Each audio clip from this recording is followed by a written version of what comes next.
Hello again guys, and welcome back to another Big Al Devlin video here at the House of Devlin. And today is another Drink of the Gods video session where we sample, taste and review a different type of mead in each video.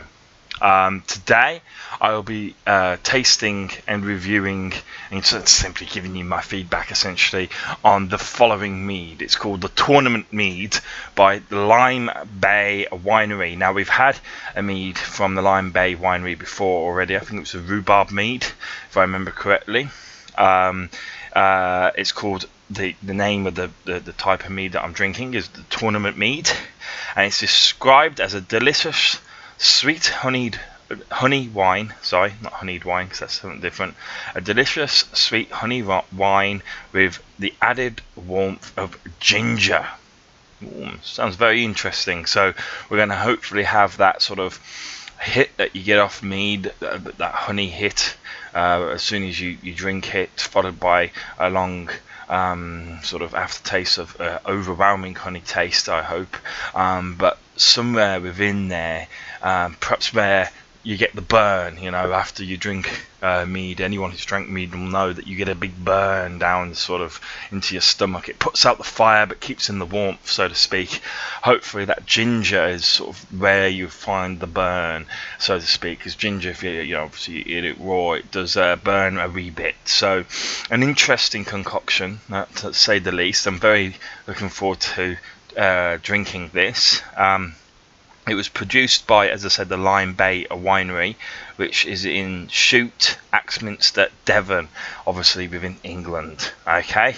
Now, one thing I will say about this particular mead is this is the weakest mead I've ever drank. This is only 11%.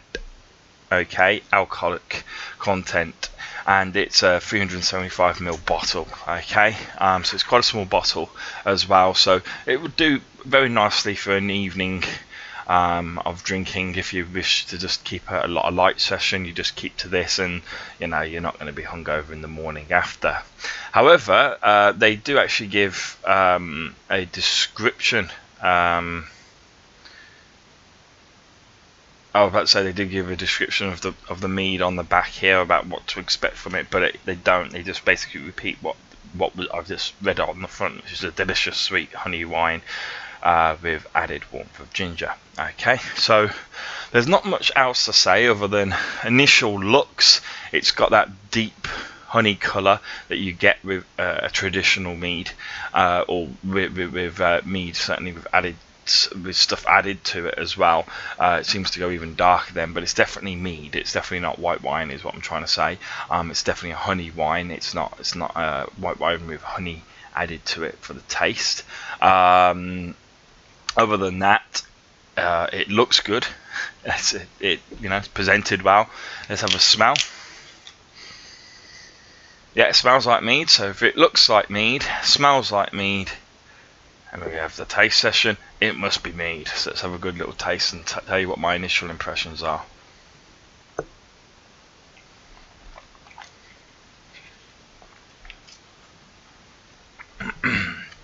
Oh, good big kick in.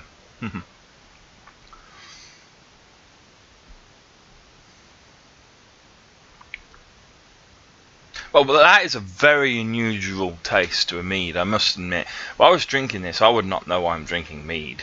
I kind of do, because the composition of the mead, the composition of the drink itself, really speaks volumes of mead. You know, that when you drink mead and you drink enough mead, you know when you've got mead in your mouth, you know, regardless of whether it's had additional flavours added to it or not.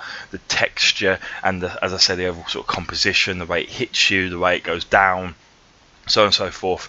Very much a traditional mead in that sense.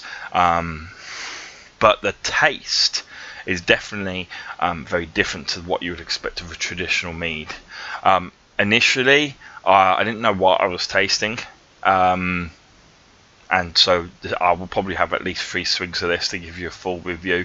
But the aftertaste, obviously, with most meads, is a very long, prolonged, and very overwhelming, more often than not, honey aftertaste. You get this beautiful mellow, sort of almost caramel aftertaste of honey in your mouth, and it feels like literally honey is dripping around your tongue and down your throat.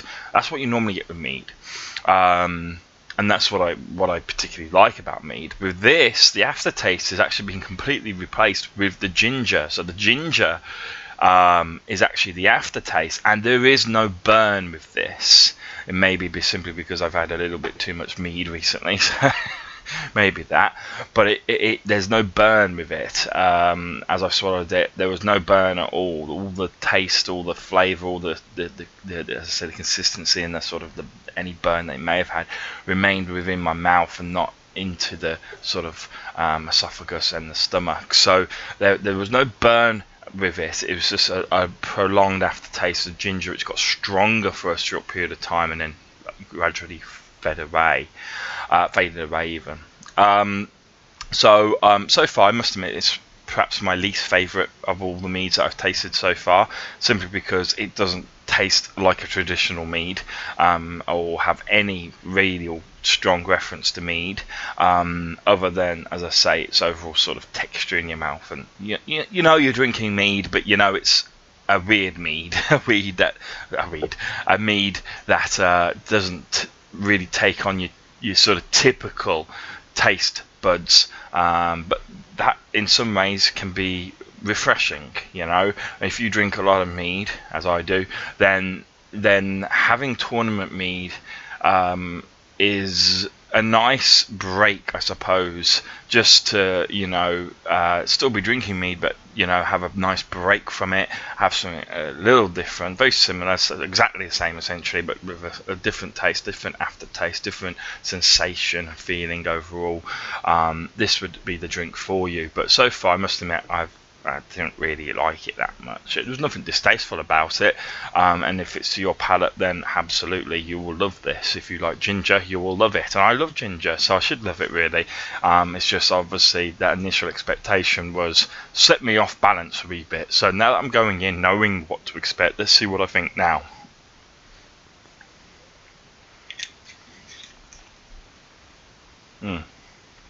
Yeah, okay. I know exactly what's going on there. I don't think there'll be need for a third swig, and I think that really speaks volumes as to what I think of the mead, because I don't need an excuse to have a third swig on these videos. So it's the first, it's not a negative review. This is a well put together mead, definitely. I'm not saying it's poorly made or anything like that. It's in fact very well made. In fact, you can tell it's a well put together mead. They've understood the fermentation process and when and where to add the ginger and how to work it with the yeast, so on and so forth. Right? But these guys, as I say, as a mead producer, do produce fairly good meads, but they do produce unusual meads, as I say. Now, I have bought from them a traditional mead, which I will have later on another video, and that will be interesting. Can they get a traditional mead to taste like a traditional mead? And that will answer you whether the Lime Bay Winery can actually produce proper good old-fashioned mead, rather than relying on these sort of not weird, but just different tastes and sensations that you would normally expect from a mead. But yeah, this. Going back to the taste, the second swig, the initial taste is honey. Okay, so there's definitely a taste of honey in there. This is definitely mead, okay, and it's definitely not honeyed wine. It's definitely honey wine. That is wine made with honey rather than grapes, okay, rather than wine made with the normal way with then flavourings or sugars added to it to make it taste like honey. Okay, so it is a traditional mead in that sense. It is made properly, okay, and that makes it more expensive. Okay, it's a more expensive process using honey than grapes. Okay, honey is more expensive than grapes, regards to the amount of volume of honey that you use to create a bottle like this. Okay, you can tell that it's only 11%. Okay, I like my 14.5% meads. I know it's only 3.5% alcoholic volume, it doesn't really make much of a difference. But it does make enough of a difference for you for the burn, as I say, that you get from mead. I like to feel that burn, as I say, that burn that you get off mead like you get off whiskey as well. If any whiskey drinkers out there, when you drink whiskey, it really puts a fire in your belly, but as I say, almost puts the fire out, but keeps the warmth in. Nice on a cold night out, and helps you stay warm, or at least makes you feel like you're staying warm, even though it's dropping your body temperature. But it's a nice way, a nice drink to have on as I say, a cold night in. But this is definitely not. Well, this would actually be very nice in a cold night, actually, because of the long aftertaste of ginger. So you got that initial hit of honey, but it lasts literally with maybe a second, two at tops. So that's why I didn't know what I was drinking to start off with. You have this honey taste, and all of a sudden the ginger kind of kicks in. There's still some honey there, but then the ginger starts getting more strong, and the ginger taste lasts for, I'd say, roughly 15 seconds, and 10 seconds of that is actual ginger, just ginger by itself, and the first 5 seconds are sort of honey and ginger together, and you get literally about a second when you first put it in your mouth, or maybe 2 seconds of honey in your mouth. So honey to start off with, and as I said, a very traditional mead taste, but then they've replaced that aftertaste that you typically get with mead with a very prolonged. Well, no, it's not that long. I'd say it's more like a 10-second taste by itself at most. But you get a sort of medium lasting aftertaste of ginger afterwards, but without the burn that you get from typical mead, because I assume the alcohol content is that little bit lower. So it's a perfectly fine mead, but it's one that I personally won't be getting again. Doesn't mean I don't recommend it for yourself. I do recommend this company. They do good meads, okay, but the tournament mead for me is not one I'll be buying again. But no doubt I will be drinking this. I'm still going to drink it, so it's good enough to be drunk, okay, but it's not something that I would want to spend my money on again, is what I'm trying to say. There are better meads out there which suit my palate more so, but if you're a lover of ginger, as I say, this is the mead for you. So thank you guys, quick review there because there's not much to say. I'm a little disappointed, but other than that, thank you for watching, and I'll see you soon.